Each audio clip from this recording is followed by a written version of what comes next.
Let us pray in the name of the Father, and of the Son, and of the Holy Spirit. Amen.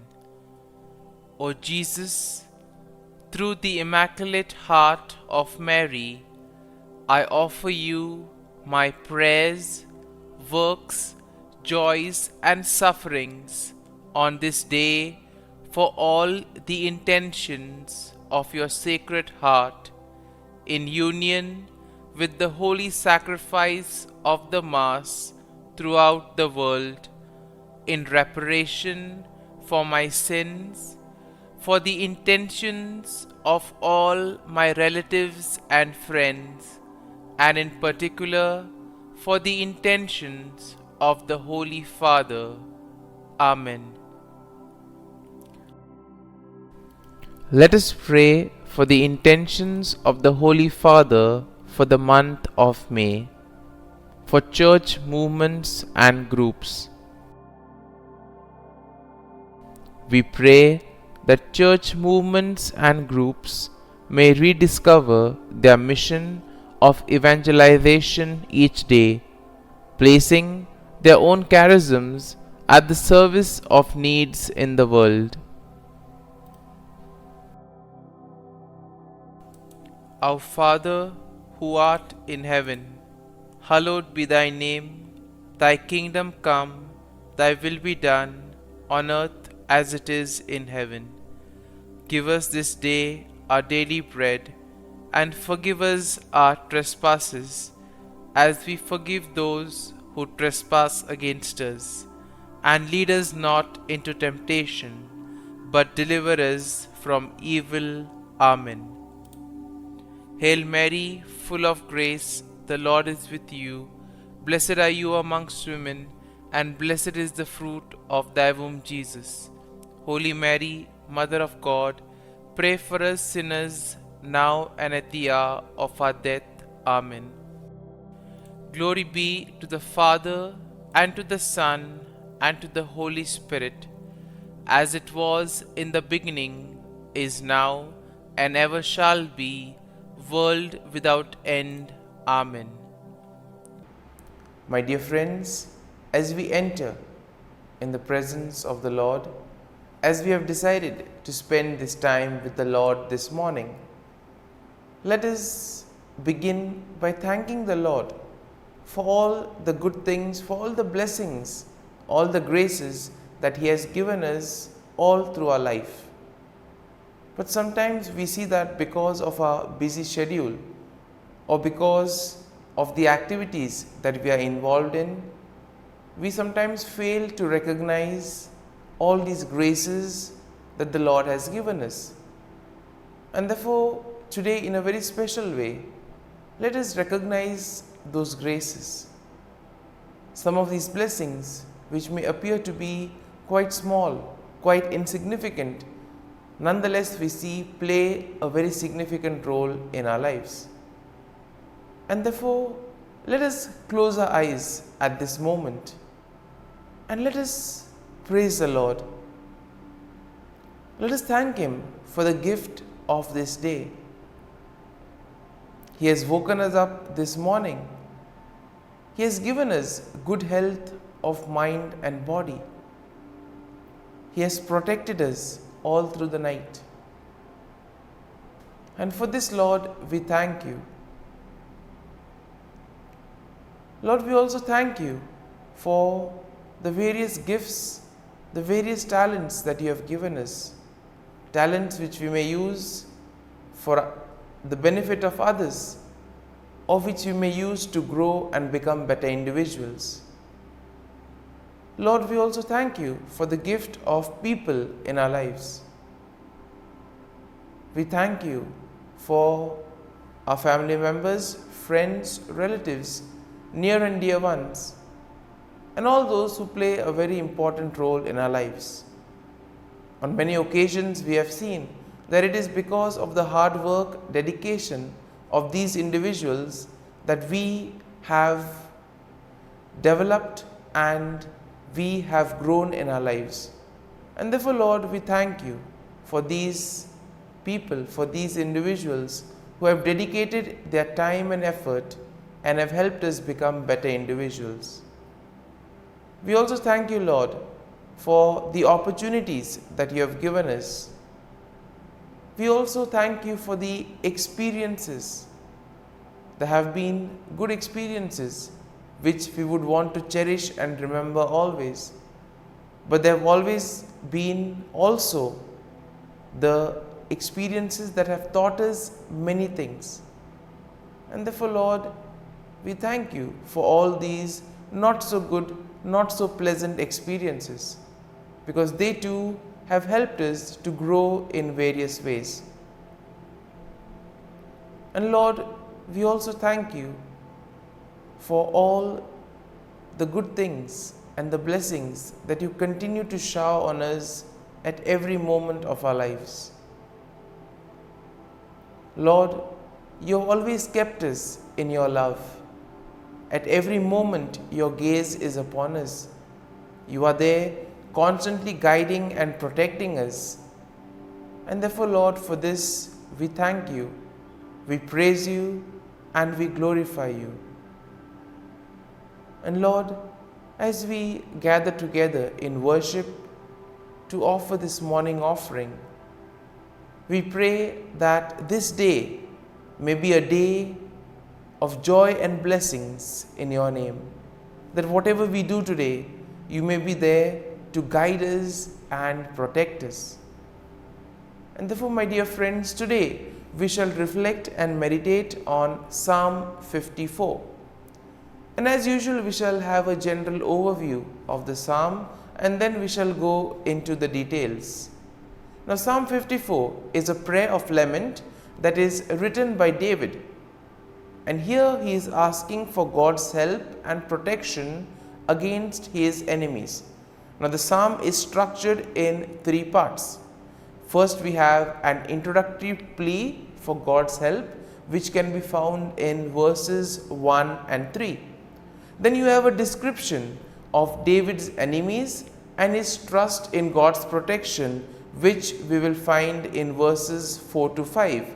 And then you have a final statement of praise and confidence in God's deliverance, which can be found in verses 6 to 7.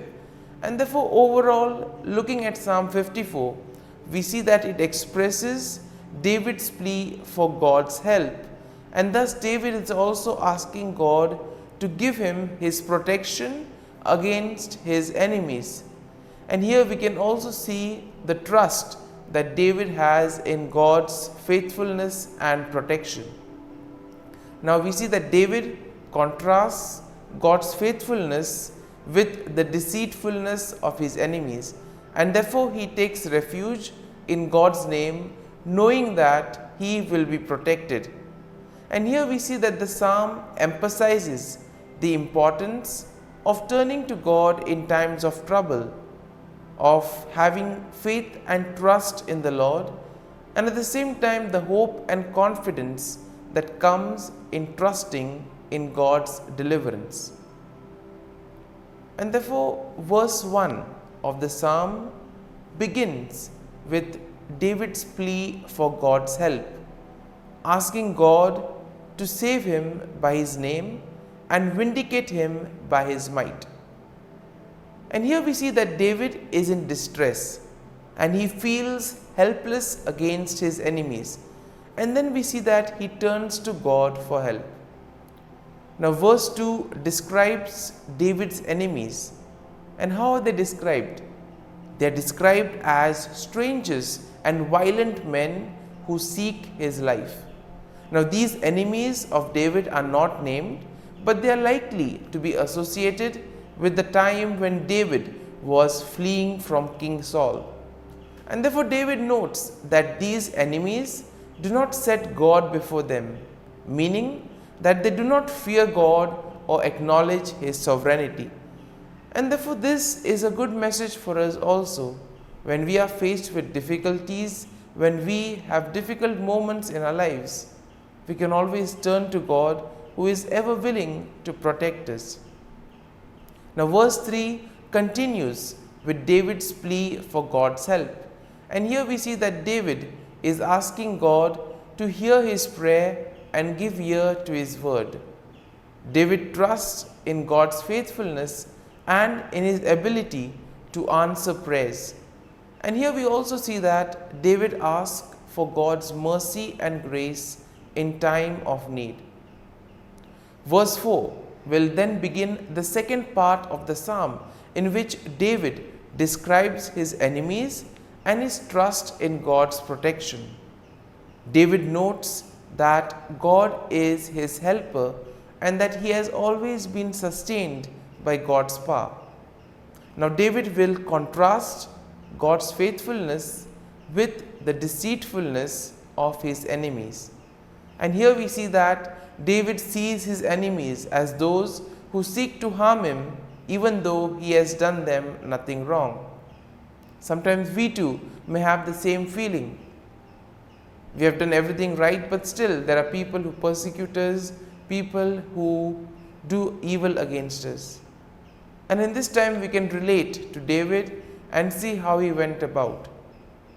Verse 5 continues with David's trust in God's protection, noting that God will deal with his enemies and he will destroy them in faithfulness. David trusts in God's deliverance and takes refuge in his name, knowing that God will protect him from his enemies. And therefore verse 6 now will begin the final section of the psalm, in which David expresses his confidence in God's deliverance, and therefore he gives thanks to God for his help. David notes that God has delivered him from every trouble, and therefore he will look with satisfaction on his enemy's downfall. And verse 7 will conclude the psalm with a statement of praise and confidence in God's deliverance. David declares that he will freely offer sacrifices to God and he will give thanks to God for his name, knowing that God has delivered him from all his troubles.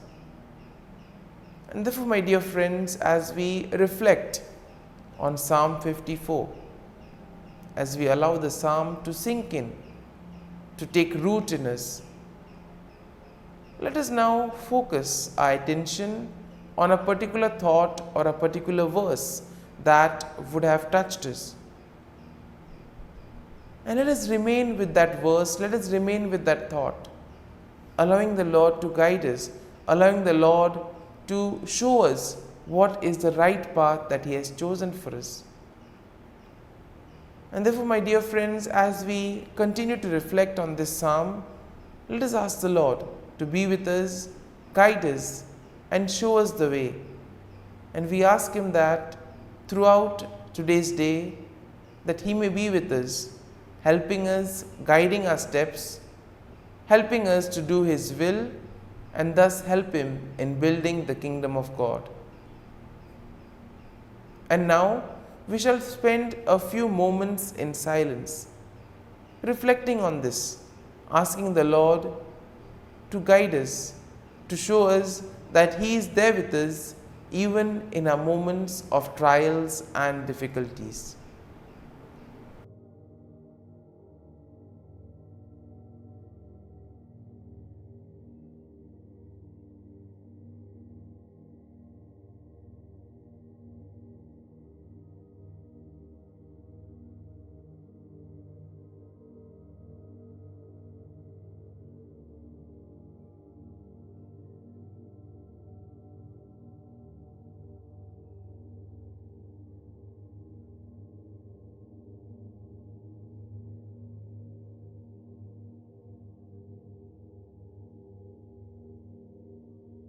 Prayer to Saint Michael the Archangel for protection. Saint Michael the Archangel, defend us in battle. Be our defense against the wickedness and snares of the devil. May God rebuke him, we humbly pray. And do thou, O Prince of the heavenly hosts, by the power of God, Thrust into hell Satan and all the evil spirits who prowl about the world, seeking the ruin of souls. Amen. Act of Adoration. O Sacrament most holy, O Sacrament divine, all praise and all thanksgiving be every moment thine. Saint Gertrude Prayer for souls in purgatory.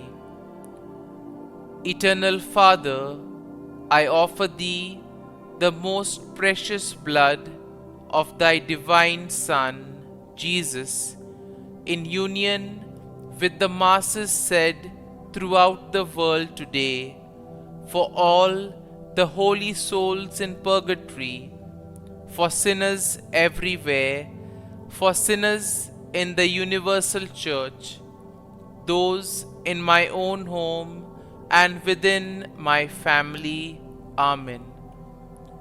May the divine assistance remain always with us, and may the souls of the faithful departed through the mercy of God rest in peace.